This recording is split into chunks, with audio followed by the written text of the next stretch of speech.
Nuclear wrath is an explosive anger without a fathomable limit. No amount of revenge will satisfy the unjustly wronged whom are afflicted with this curse.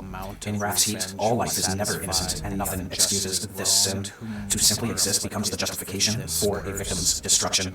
The wrathful elites have a bias that magnifies the impact of events to add an emotional gravity to their self-protective analysis. It makes things personal by projecting aggravating ideas onto the hidden thoughts of others. Nuclear wrath dehumanizes and victimizes those closest to people bonded in its curse. It categorizes people as all good or all evil based on isolated incidents of behavior. This makes its victims either acceptably enslaved or justifiably punishable. This anger is not helpful, it's hurtful. Nuclear wrath is an expression of the loss of self-control.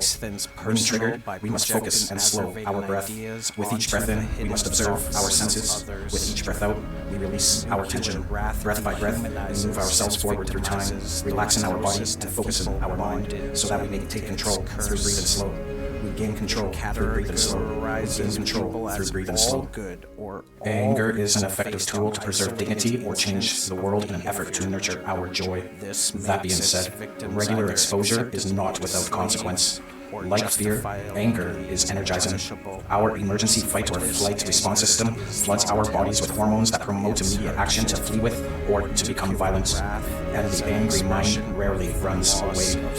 Violence as a consequence is obvious, but the hormones and cognitions that come with it do the real long-term damage.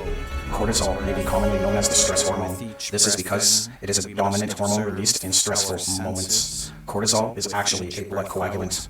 It is released alongside with adrenaline in emergency situations in order to slow blood loss should the body become wounded as it works in overdrive. Hostility over time overexposes us to cortisol, and this adds calcification to our arteries. This does more damage to the human heart than smoking does. Every time we get angry, we aid in our own physical destruction. Nuclear wrath is an expression of the loss of self-control. When triggered, we must focus and slow our breath. With each breath in, we observe our senses.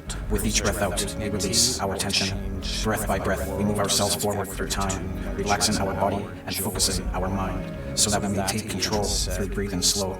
We gain control through breathing slow.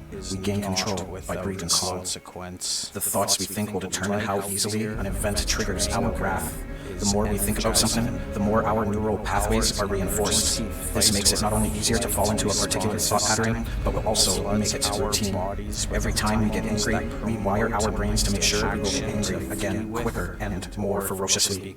Eventually, we will become nothing more than dancing puppets that are pushed and pulled by our own emotional strings. This powerlessness forces us to return to anger to protect our dignity, thus creating a self-destructive spiral of thoughts and behaviors. Know that events are neutral, neither good or bad. Our perspective of events is what either excites us or upsets us. To master our emotions is to frame our worldview. For this reason, we must never forget, thoughts are not facts, they are opinions. Nuclear wrath is an expression of the loss of self-control. When triggered, we must focus and slow our breath. With each breath in, we observe our senses. With each breath out, we release our tension. Breath by breath, we move ourselves forward through time, relaxing our body and focusing our mind, so that we may take control through breathing slow. We gain control through breathing slow. We gain control by breathing slow. You must recognize that emotions are sometimes, in some ways, regulated by our culture. Particular genders are expected to behave in particular ways. In many cultures, the only acceptable emotion for men to display is anger. This means if one is happy or sad, apathetic or fearful, the only expression will be a wrathful one. This is not only limited, but also ensures one will be denied an emotionally rich and fulfilling life. So, when triggered to lash out wrathfully, I encourage you to instead take pause and avoid manipulation. Identify your feelings. If angry, observe the cause, accept it, and assess how important of an emotional investment is required. Hold to your hostility. Recognize the humanity of those around you. Problem solve. Seek out alternative strategies to lashing out.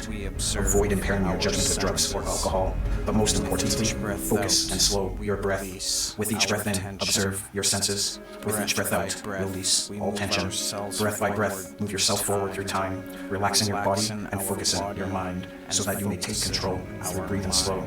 You take control through breathing slow. You take control through breathing slow. We gain control through breathing slow. We gain control by breathing slow.